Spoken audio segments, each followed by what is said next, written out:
Ontem a gente deu a notícia, e é uma notícia importante, e quando a gente para pensar nela, a gente vê como a boca do governo está torta por causa do charuto, de suas loucuras, de sua visão distorcida do mundo. Veja só, foi você que deu essa notícia, Sandra. A arrecadação do governo no ano passado teve um crescimento real de 9,6%. 9,6%. A economia cresceu 3,6%, 3,7%. Ou seja, a arrecadação do governo foi 9,6% maior do que no ano anterior. E não deu o dinheiro. O dinheiro não deu. O dinheiro não deu. E se o dinheiro não deu, é porque as despesas do governo cresceram mais do que 9,6%, numa economia que cresceu 3,6%. Então, nós, mundo privado, mundo que produz PIB, mundo que produz riqueza, você que está aí trabalhando, quantas e quantas pessoas tiveram queda de renda? No entanto, a economia como um todo cresceu 3,6% e o governo comeu 9,6% e não foi o suficiente. Quanto que precisa ser o aumento de arrecadação do governo para ser suficiente? O governo tinha que ter feito um ajuste fiscal na casa das centenas de bilhões de reais e produziu um papel ridículo na casa de 2 dúzias de bilhões, de não ser centenas. Aí o governo olha pro país que produz e só pensa em arrecadação, tá aí o 9,6% que a gente falou. Isso está produzindo um país mais ajustado? Porque eu estou arrecadando um pouco mais para ajustar o país. Não. A taxa de juros do Brasil vai subir hoje. Vai ser anunciada uma nova taxa de juros, que a gente já sabe que vai crescer, provavelmente 1 ponto. Então o Brasil está ficando mais caro, num governo que está ficando mais caro e não é à toa. É uma coisa decorrente da outra. O governo fica mais caro e o país fica mais caro. O governo repassa para a sociedade o custo de sua ineficiência, o custo de sua incompetência. E o governo oferece para a gente empulhações e mentiras. Não percebe, ou finge não perceber, ou age como se não percebesse, que o vilão está dentro de casa e vai buscar o vilão fora. O vilão é o preço dos alimentos. Agora o vilão é o preço dos alimentos. O preço dos alimentos, ele passa por sazonalidade. É a desinformação absoluta ou a má-fé absoluta que produz essa crise que a gente está vendo. Essa bagunça na tentativa de fazer um ajuste nos preços dos alimentos. Agora teremos reajuste no preço de combustíveis. Como é que a gente vai sair dessa cilada pelo lado do mercado? Porque o governo parece que acredita ainda em intervenção, em formação de estoques reguladores, agora está falando em controlar a exportação. Débora, não há na história econômica mundial exemplo de país que, tendo conquistado espaço no mercado internacional, resolve perder o espaço no mercado internacional. Para não dizer que tem um, que foi a Argentina, sob Alberto Fernandes. Está catando cavaco até hoje, porque criou uma taxa para exportação, porque estava precisando de dinheiro, e desajustou a participação da Argentina na economia mundial. O Brasil exporta soja, o Brasil exporta milho, o Brasil exporta algodão, o Brasil exporta café, o Brasil exporta petróleo, o Brasil exporta carne. E o Brasil conquistou espaços extraordinários. Sonho do produtor de café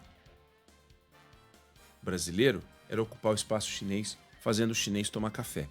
Um dos maiores especialistas, um dos maiores estudiosos do agro brasileiro é o Chico Graziano. Chico Graziano trabalhou no governo, tem de tudo desse mercado, sabe tudo.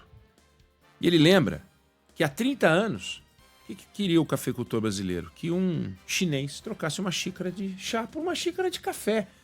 Seria a conquista. maravilhosa. Nos últimos 15 anos, o consumo chinês de café passou de 300 mil sacas para 6 milhões de sacas. A China, hoje, tem mais cafeteria de marca do que os Estados Unidos. E o café caiu na graça dos jovens chineses. A gente exportou 50 milhões de sacas de café, que foi um recorde. Aí, o Brasil ocupa esse espaço, vem uma cabeça iluminada do governo e diz: vamos controlar o preço, vamos taxar e tal. Nós vamos o quê? Perder espaço no mercado? Carne.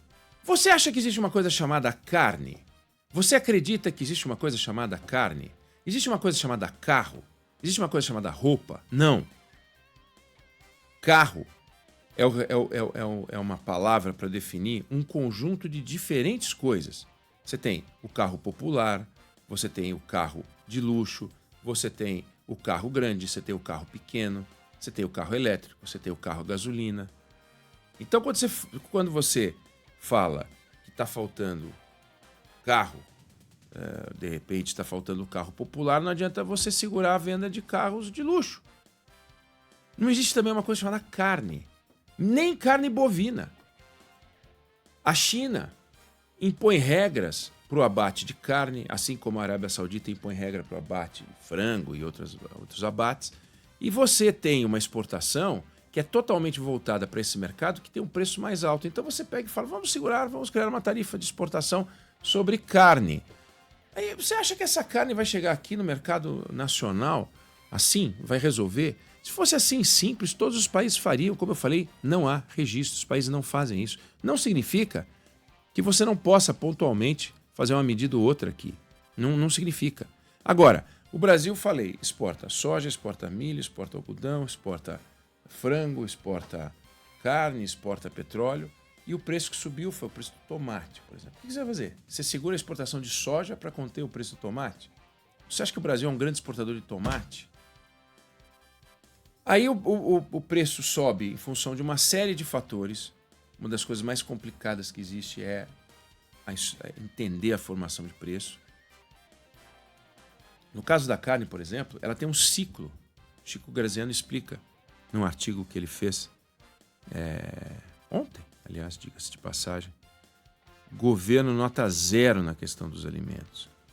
Ele escreveu esse artigo ontem. Se alguém quiser procurar, Chico Graziano, artigo Opinião, saiu no site Poder 360. E lá ele fala sobre as características do mercado de carne, por exemplo, que vive um ciclo quinquenal. Então, por exemplo, 2022, 2023 foi um dos piores períodos do mercado de carne no Brasil, preço baixo e margem no vermelho. Aí tá tudo bem. Aí, de repente, se recupera. Inclusive, nessa fase, os produtores começam a bater fêmea. E quando começa a bater fêmea, tem menos vaca no pasto, vai ter menos bezerro no ano seguinte. Resultado, os preços sobem. Isso é o beabá. Não para mim, mas para o estudioso disso, sim. O ministro Carlos Fávaro da Agricultura, isso é beabá. Para os especialistas que o governo deveria ter para ensinar a tomar decisão, é o beabá. O governo chama quem quiser para conversar, é o beabá. Então eles ficam procurando vilão do lado de fora, o vilão está dentro de casa. É a desinformação, é o amadorismo e é a falta de iniciativa para fazer aquilo que está ao alcance do governo. Corte, ajuste, austeridade. Mas aí vem a pesquisa Quest.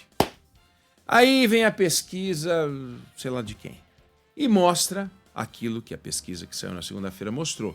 Queda na popularidade do presidente. Aí ele fica doido.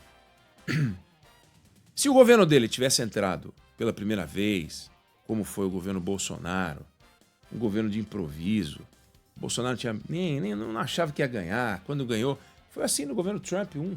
Trump não achava que ia ganhar, de repente ele ganhou. É aquela coisa meio estabanada, mas pô, é Lula 3, caramba. Lula 3. Ele não diz que tem os grandes quadros, que o governo dele é espetacular e tal. Aí o governo começa a não ter nada para mostrar. Eles falam assim, não, a gente não tem marca. Não, não é que não tem marca, não tem café no bule, não tem entrega.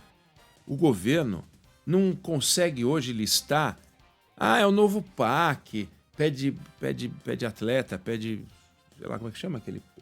Pede meia. Pede meia. Cadê a marca desse governo transformada, uma grande marca? Cadê o Bolsa Família desse governo?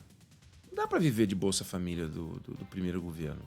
Não dá para achar, e é o seguinte, você sabe do que eu estou falando, conquistas realizadas geram gratidão temporária. E depois, o governo não pode fazer programas para se reeleger, né? O tempo inteiro quer se reeleger. Se reeleger, não faz programa porque é bom para a sociedade.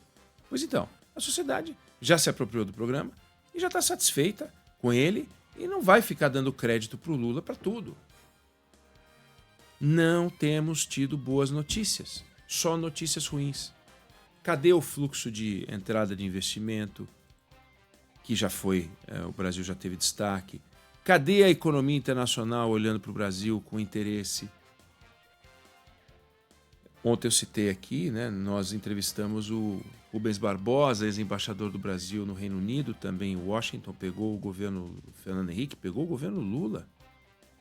E ele falou, lembrou, reunião em Davos agora, Fórum Econômico de Davos, o Brasil não está na agenda.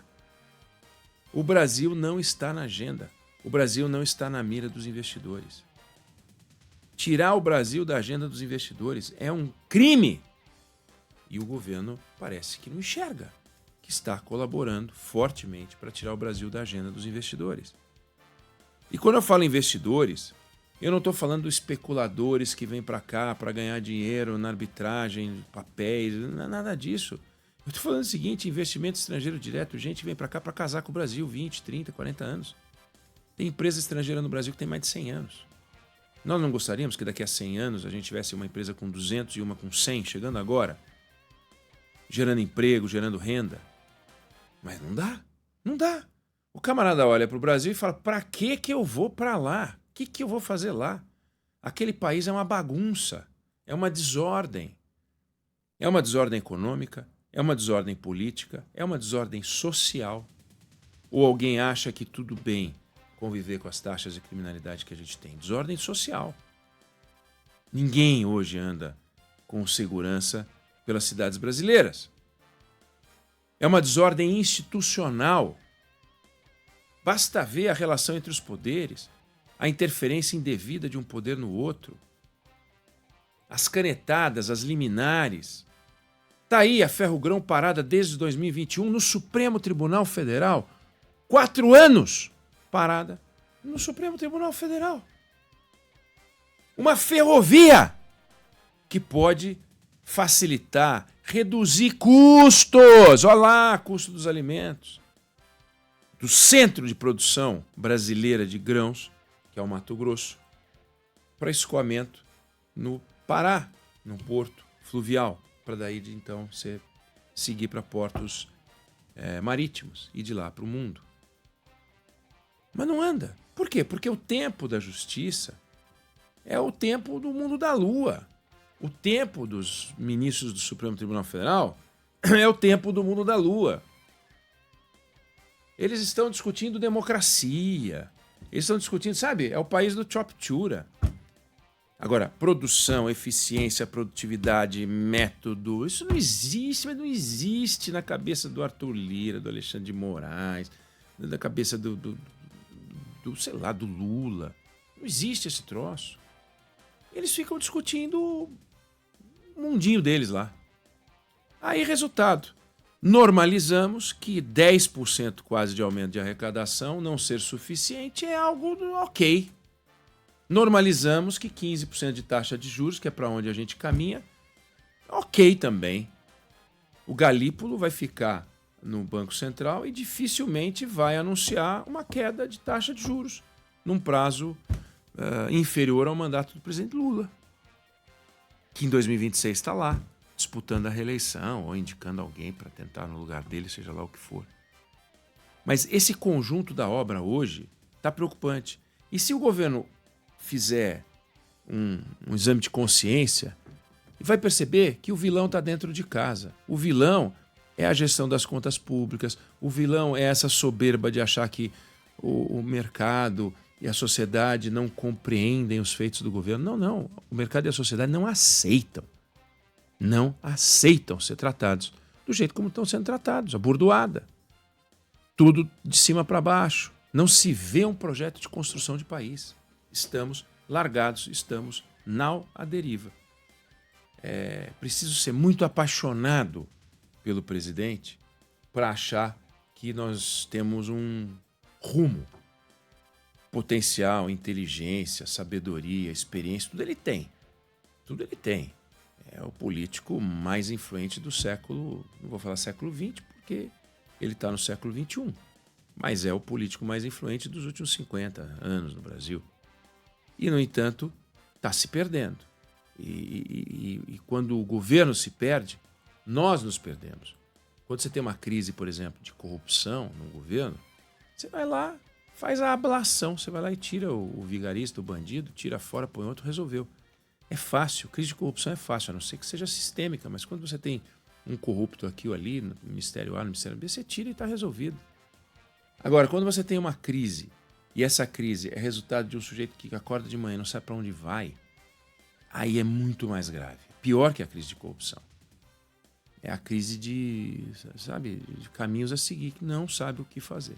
Eu não sei se você concorda, eu não sei se você discorda, mas essa é a opinião que eu tenho sobre o assunto.